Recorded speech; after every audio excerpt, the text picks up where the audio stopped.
جب ایک چھوٹی سی سوئی اور ماچس کا کھوکھلا جب جب کسی بغیر بنانے والے کے نہیں بن سکتا، تو یہ کائنات بغیر بنانے والے کی کیسے وجود میں آ سکتی ہے، سب جانتے ہیں۔ لیکن اس کے باوجود دنیا میں ایک قوم ایسی ہے جس کو کمیونسٹ کہا جاتا ہے، وہ اس بات کو نہیں مانتی ہے۔ وہ کہتی ہے دنیا میں اللہ واللہ نام کی کوئی چیز نہیں ہے، نہ گاڈ، نہ بھگوان، نہ ایشور، نہ اللہ، کچھ نہیں۔ یہ دنیا شروع سے ایسے ہی چل رہی ہے اور ایسے ہی چلتی رہے گی۔ لوگ پیدا ہوتے رہیں گے، مرتے رہیں گے، پھر پیدا ہوں گے، اور یہ دنیا ایسے ہی چلے گی۔ یہ دنیا کو چلانے والا اللہ نہیں ہے۔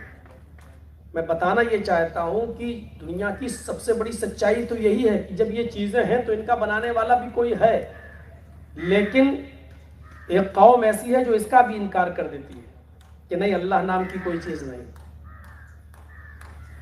لیکن موت ایک ایسی اٹل حقیقت ہے کہ جس کا انکار یہ قوم بھی نہیں کرتی ہے۔ اس کو بھی اس بات کا اعتراف ہے کہ جو اس دنیا میں آیا ہے اس کو اس دنیا سے رخصت ہونا ہے، جانا ہے۔ اور عقل مند انسان وہی ہے جو اس دنیا کی حقیقت کو سمجھ لے اور وہ اس سے ہوشیار ہو جائے، باخبر ہو جائے۔ اور اسی لیے اللہ رب العالمین نے اس آیت میں آگے یہی فرمایا وَمَا الْحَيَاةُ الدُّنْيَا إِلَّا مَتَاعُ الْغُرُورِ۔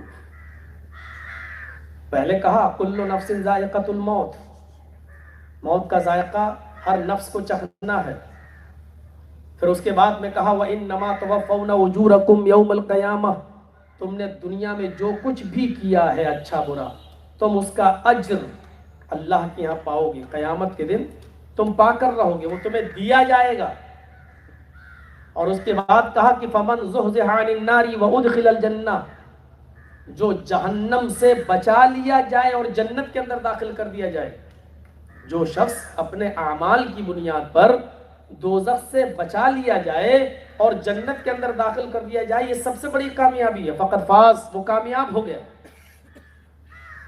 پھر فرمایا وَمَا الْحَيَاةُ الدُّنْيَا إِلَّا مَتَاعُ الْغُرُورِ، اور دنیا کی زندگی تو محض دھوکے کی زندگی ہے۔ دیکھیے پہلے کہا جو جنت میں داخل کر دیا گیا، جہنم سے بچا لیا گیا، وہ کامیاب ہو گیا۔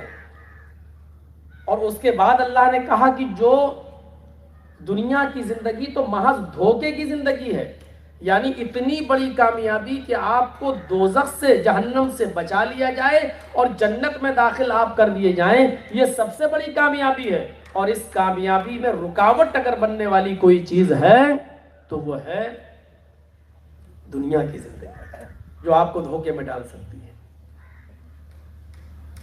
بہت سے لوگ اس کا غلط مطلب بھی نکالیں گے، بس دنیا سے کٹ جاؤ، قطع تعلق ہو جاؤ، دنیا چھوڑ دو۔ بہت سے لوگوں نے اس آیت کا مطلب یہ سمجھ کر اپنے بیوی بچوں کو چھوڑ کر جنگل کی راہ اختیار کر لی۔ کوئی رام رام کی رٹ لگا رہا ہے تو کوئی سبحان اللہ کی رٹ لگا رہا ہے، لمبی لمبی تسبیحیں اپنے ہاتھ میں گھما کر کہہ رہا۔ نہیں، گوتم بدھ کو دیکھو، وہ اپنے بیٹے راہل کو اور اپنی بیوی کو چھوڑ کر جنگل میں چلے گئے، ستیہ کی کھوج میں نکل گئے، سچائی کی تلاش میں نکل گئے کہ ہمیں سچائی مل جائے، اور انہوں نے اپنی بیوی اور بچوں کو چھوڑ کر جنگل میں پوری زندگی گزار دی۔ قرآن نے یہ نہیں کہا کہ تم دنیا سے اتنے کٹ جاؤ کہ اپنے بیوی بچوں کو چھوڑ بیٹھو، بلکہ اللہ نے ایک دعا سکھلائی، اور اس دعا میں یہ بتایا کہ تم ہم سے یہ مانگو، ربنا آتنا فی الدنیا حسنۃ وفی الآخرۃ حسنۃ وقنا عذاب النار۔ یہ نہیں کہا کہ دنیا سے کٹ کر جنگل کی راہ اختیار کر لو، سب کو چھوڑ دو، سبحان اللہ کی رٹ لگاتے رہو۔ ربنا آتنا فی الدنیا حسنہ، اے ہمارے رب، اے ہمارے پروردگار، تو ہمیں دنیا کے اندر دنیا کی بھلائیاں عطا فرما، جو دنیا میں تو نے خوبیاں رکھی ہیں، خیر و بھلائیاں رکھی ہیں، وہ تو ہمیں عطا فرما۔ یعنی دنیا کی بری چیزوں سے ہمیں دور رکھ، دنیا کی خوبیوں سے ہمیں دور مت رکھ۔ وَفِي الْآخِرَةِ حَسَنَةٌ، اور آخرت کے اندر بھی جو تو نے بھلائیاں رکھی ہیں وہ ہمیں عطا فرما، جیسے جنت۔ دنیا میں بھی بری چیزیں ہیں اور آخرت میں بھی ایک بری چیز ہے جہنم، دنیا میں بھی بری چیزوں سے دور رہنا ہے اور آخرت میں بھی بری جگہ سے بچنے کی دعا مانگنا ہے. کیا کہنا ہے؟ اے اللہ دنیا کی بھلائیاں ہمیں عطا فرما اور آخرت کی بھلائیاں بھی ہمیں عطا فرما. وقنا عذاب النار، اور ہمیں جہنم کے عذاب سے، دوزخ کے عذاب سے ہمیں بچا لیں. یہ دعا مانگنا، یہ نہیں کہا کہ کٹ جائیں. اور بلا ضرورت جتنا آپ کے پاس کھانے پینے کی چیزیں اسی پر اکتفا کیجئے. دولت کمانا کوئی بری چیز نہیں ہے، دولت کمانا کوئی بری چیز نہیں ہے. پھر سن لیجئے، دولت کو ناجائز طریقے سے کمانا اور ناجائز جگہ پر خرچ کرنا یہ بری چیز ہے. خوب دولت کمائیے لیکن غلط طریقے سے نہیں، ایک دوسرے کو دھوکہ دے کر نہیں. اور آپ کے پاس آپ کے خرچے بھر کا ہے تو لالچ مت رکھیے کہ ایک مہینے کا اور ایڈوانس ہو جائے. حضرت عمر فاروق رضی اللہ تعالیٰ عنہ کے پوتے، ان کا نام سالم تھا. حضرت عمر فاروق کے بیٹے عبداللہ اور عبداللہ کے بیٹے سالم. تو اب یہ ہوا حضرت سالم ابن عبداللہ ابن عمر.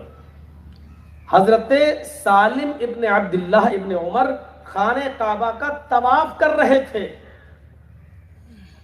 خانہ کعبہ کا طواف کر رہے تھے اور اس وقت کا جو خلیفہ تھا وہاں کا مکے کا، وہ دوران طواف ٹکرا گیا ان سے. دوران طواف ٹکرا گیا. سلیمان ابن یسار نے، اس خلیفہ نے جب دیکھا کہ ارے یہ تو پھٹا پرانا احرام پہنے ہوئے ہے، پائبند لگا ہوا ہے، یہ کون آدمی ہے جو اتنی غربت میں بھی طواف کر رہا ہے. لوگوں سے پوچھا کہ یہ کون شخص ہے؟ بتایا کہ حضرت عمر فاروق کے پوتے ہیں. اس نے ماتھے پہ ہاتھ مارا، اتنی بڑی شخصیت کا یہ پوتا، اور حالت یہ ہے کہ احرام میں جو کپڑا لپیٹے ہوئے ہے وہ پیوند لگا ہوا.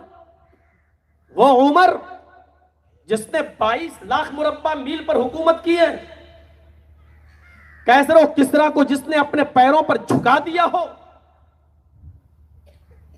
اور اس کا پوتا اتنا غریب. دوران طواف 2-3 چکر کے بعد یہ پھر مڑ بھیڑ ہو گئی. خلیفہ نے پوچھا آپ کون ہیں؟ حضرت سالم نے کہا کہ میں تو اللہ کا بندہ ہوں، میرا نام سالم ہے. کہا کہ آپ مجھے جانتے ہیں؟ حضرت سالم نے جواب دیا نہیں، یہاں تو جو بھی ہے وہ سب ضرورت مند ہے، اللہ کے دربار میں آیا اور مجھے اس میں جاننے کی ضرورت کیا ہے. آپ بھی اللہ کے گھر میں آئے ہیں اپنے گناہوں کی معافی تلافی کے لیے، میں بھی آیا ہوں. مجھے اتنا شوق نہیں کہ ہر ایک آدمی کا تعارف میں پوچھتا پھروں. کہا کہ میں اس علاقے کا خلیفہ ہوں. کہا شکریہ، جزاک اللہ، چلیے آپ طواف کیجئے، میں بھی طواف کرتا ہوں. 5واں چھٹا چکر ہوا. اس خلیفہ نے پھر کہا ارے آپ تو میری بات سنتے ہی نہیں ہیں، بات تو سنیے. آپ کے جسم پر یہ کپڑا دیکھ رہا ہوں میں، اس سے آپ کی اور آپ کے گھر کی حالت کا پتہ چل رہا ہے کہ آپ کس کنڈیشن میں رہتے ہیں،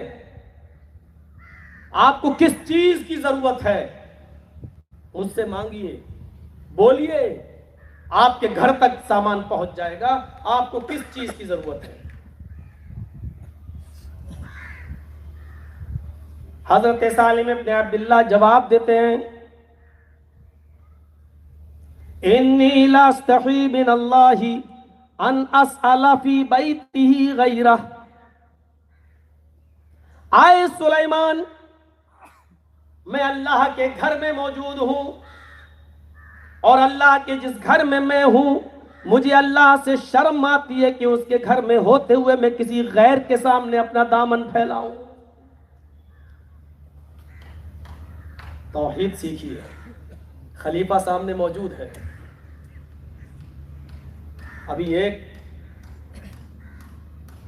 حکومت کا کوئی ذمہ دار آدمی جو اونچی ڈگری پر پوسٹ پہ ہو اور کہہ دے کہ آپ ادھر آ جائیے، جتنی دولت آپ کو چاہیے آپ کے قدموں پہ ڈال دی جائے گی، تو لوگ سب کچھ بدل دیتے ہیں، اور ایسے بہت سے افراد کو میں جانتا ہوں جو آج ان کے لیے کام کرتے ہیں۔ خلیفہ موجود، کپڑا پھٹا ہوا، اور جواب کیا؟ انی لا استحی من اللہ ان اسأل فی بیتہ غیرہ۔ اس کے گھر میں ہوتے ہوئے شرم آتی ہے مجھے اللہ سے کہ اس کے گھر میں ہوتے ہوئے میں کسی غیر کے سامنے اپنا دامن کروں۔ 7واں چکر پورا ہوا، صفا مروہ کی سعی کی، 7 چکر پورے کرنے کے بعد مقام ابراہیم کے بعد جا کر 2 رکعت نماز ادا کی۔ پھر انہوں نے اپنے دونوں ہاتھوں کو بلند کرنے کے بعد کچھ مانگا۔ سالم ابن عبداللہ نے کیا مانگا اس کو وہ جانتے ہیں یا ان کا رب جانتا ہے۔ صفا اور مروہ کی سعی کی، پھر اپنے سر کے بال منڈوائے اور باہر چلے گئے۔ بازار میں جس چوراہے سے یہ گزر رہے تھے، وہ خلیفہ اس بازار کے اس چوراہے پر بیٹھ کر انتظار کر رہا تھا۔ جب عمر فاروق کے یہ پوتے حضرت سالم اس چوراہے سے گزر رہے تھے تو اس خلیفہ نے اس چوراہے پر ان کو پکڑ لیا اور کہا الان خرجت من بیت اللہ، اب تو تم اللہ کے گھر سے نکل چکے ہو، یہ تو اللہ کا گھر نہیں ہے، یہ تو بازار ہے۔ فاسأل الان، اب تم مانگو، کیا مانگتے ہو؟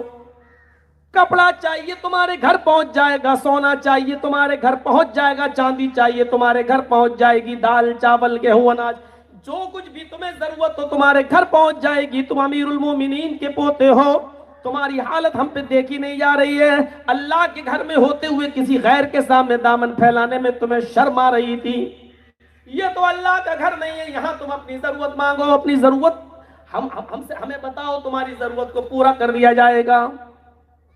سالم ابن عبداللہ سمجھ گئے یہ ہاتھ دھو کر نہیں نہا دھو کر میرے پیچھے پڑ گیا، اب اس کو کیسے سمجھایا جائے؟ انہوں نے کہا ہے سلیمان ٹھیک ہے تم میری ضرورت پوری کرنا چاہتے ہو تو یہ بتاؤ، ہم حوائج الدنیا ہم حوائج الاخرہ، تم ہماری کون سی ضرورت پوری کرو گے، دنیا کی ضرورت یا آخرت کی ضرورت؟ اس خلیفہ نے جواب دیا کہ دیکھو اے سالم، آخرت کی ضرورت تو کوئی کسی کی پوری نہیں کر سکتا، خود محمد رسول اللہ نے اپنی بیٹی سے کہا تھا سلینی من مالی ما شئت انی لا اغنی عنک من اللہ شیئا، دنیا میں تو جو چاہے مجھ سے مانگ لے لیکن میں آخرت میں قیامت کے دن تیرے کوئی کام نہیں آ سکتا۔ اے سالم، آخرت کی ضرورت تو کوئی کسی کی پوری نہیں کر سکتا، میں دنیا بھی ضرورت ضرور پوری کر سکتا ہوں، سونا چاندی غلہ اناج کپڑا لتا جو تمہیں چاہیے وہ میں دینے کے لیے تیار ہوں۔ حضرت سالم مسکرائے، یعنی میں تم سے دنیا مانگوں، یعنی میں تم سے دنیا مانگوں؟ خلیفہ نے کہا اس نے برائی کیا ہے، چیزوں کا میں مالک ہوں، اسی میں سے تو تمہیں کچھ دے سکتا ہوں، آخرت میں تو کوئی کسی کے کام نہیں آئے گا۔ کہا آئے خلیفہ، طواف کرنے کے بعد تم نے دیکھا ہوگا کہ میں نے ایک جگہ 2 رکعت نماز پڑھی کہ ہاں، پھر میں نے کیا کیا؟ خلیفہ نے کہا آپ نے اپنے دونوں ہاتھ اٹھائے اور اللہ سے دعا کی۔ تم نے یہ تو دیکھا ہے خلیفہ کہ میں نے اپنے دونوں ہاتھ اٹھا کر اللہ سے دعا کی، لیکن میں نے اپنے رب سے کیا مانگا یہ تمہیں معلوم ہے؟ اس خلیفہ نے کہا یہ میں کیا جانوں، تمہارے ہونٹ ہل رہے تھے، تم آہستہ آہستہ دعا کر رہے تھے، یہ تو تم جانتے ہو، تمہارا رب جانتا ہے کہ تم نے اللہ سے کیا مانگا، میں کیا جانوں؟ کہاں تم نے صحیح کہا ہے، میں یہ بتانا بھی نہیں چاہتا کہ میں نے اپنے رب سے کیا مانگا، لیکن جو چیز تم مجھ سے مانگنے کے لیے کہہ رہے ہو، سونا مانگو، چاندی مانگو، دولت مانگو، کپڑا مانگو، یہ ساری چیزیں تم مجھ سے مانگو، یعنی دنیا کا سوال کروں میں تم سے؟ آئے خلیفہ، جب میں نے اپنے رب کے سامنے دونوں ہاتھوں کو اٹھایا تو اتنا سن لو، ما سألت الدنیا من یملکھا، ما سألت الدنیا من یملکها فکیف اسألها من لا یملکها، دنیا تو میں نے اس سے بھی نہیں مانگی جو دنیا کا مالک ہے، سونے اور چاندی کا سوال تو میں نے اس سے بھی نہیں کیا جو اس کا مالک ہے، پھر میں یہ سوال تجھ سے کیسے کروں؟ آج مرا اور یہ کل دنیا دوسرے کے ہاتھ میں، جب تو اس کا مالک ہی نہیں تو یہ چیزیں میں تجھ سے کیسے مانگوں؟ خوددار بنیے، خودداری سکھلائیے اسلام میں، خود پھٹا ہوا کپڑا پہنے، اتنا ہے کہ آج شام کا چولہا میرے گھر میں چل جائے گا، کل اللہ مالک ہے، کل اس نے مجھے پیدا کیا ہے، بھوکا جگاتا ہے لیکن سلاتا نہیں ہے، وہ ہمارا انتظام کرے گا، تو کیا انتظام کرے گا؟ کیا زبردست جملے کہے، ما سألت الدنیا من یملکها، دنیا تو میں نے اس سے بھی نہیں مانگی جو دنیا کا مالک ہے، فکیف اسألها من لا یملکها، پھر دنیا میں اس سے کیسے مانگوں جو اس کا مالک ہی نہیں، آج مرا اور یہ کل دنیا دوسرے کے ہاتھ میں۔ اللہ سے دنیا مانگو لیکن دنیا میں جو اچھائیاں ہیں وہ مانگو۔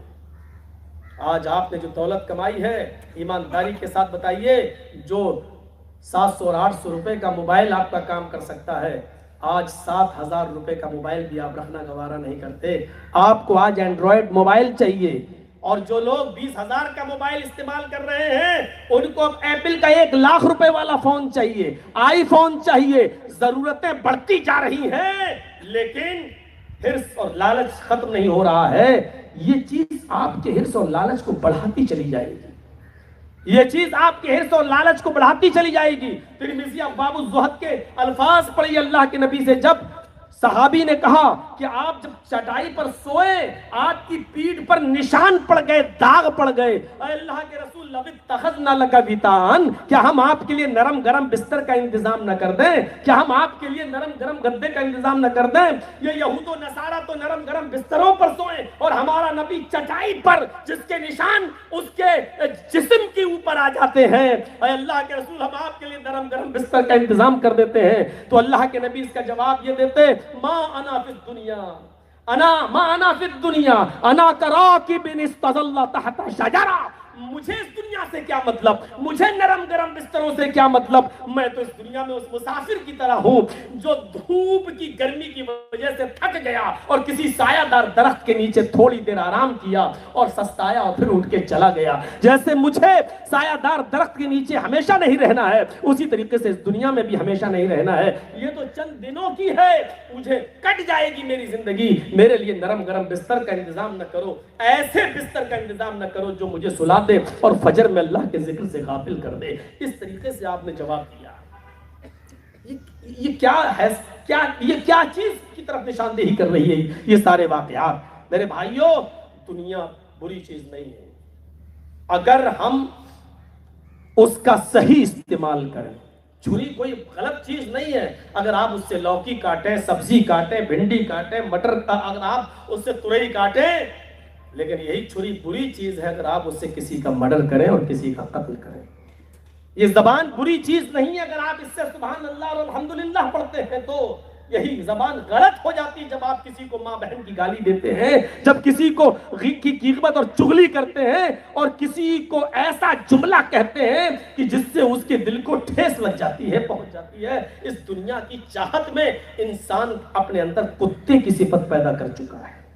آج ہم اپنی پریشانیوں سے پریشان نہیں ہیں، ہم اپنے پڑوسی کے سکھ سے اور اس کے آرام سے پریشان ہیں۔ یہ ہم سے زیادہ کیوں کما رہا ہے، یہ ہم سے زیادہ خوش کیوں ہے، یہ صورتحال ہے۔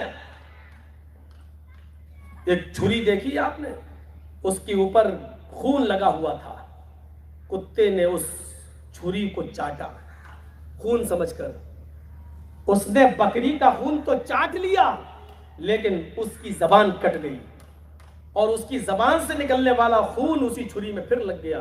کتا سمجھتا ہے کہ ابھی اور خون باقی ہے، اس نے پھر اس چھری کو چاٹا، پھر دوسری جگہ سے زبان کٹتی ہے، پھر خون اس کو لگتا ہے، اس نے سمجھا کہ ابھی اور خون باقی ہے، اس نے پھر چاٹا، یہاں تک کہ اس نے اپنی زبان پوری کی پوری کاٹ ڈالی اور مر گیا، لیکن خون کو چاٹنا نہیں چھوڑا۔ یہی صورتحال ہماری ہو رہی ہے، ہم غلط طریقے سے مال کما، اتنا ملا ابھی اور باقی ہے، اب دوسرا ہم نے حربہ استعمال کیا، پھر اس میں بھی ابھی اور مل رہا ہے. پھر ہم نے اور ناجائز طریقہ استعمال کیا, یہاں تک کہ ہم نے اپنے آپ کو ہلاک کر لیا, جہنم کے گڑھے تک پہنچا دیا. لیکن مال کی حرص اور دولت کی حرص ہم سے نہیں چھوٹ رہی ہے, نہیں چھوٹ رہی ہے.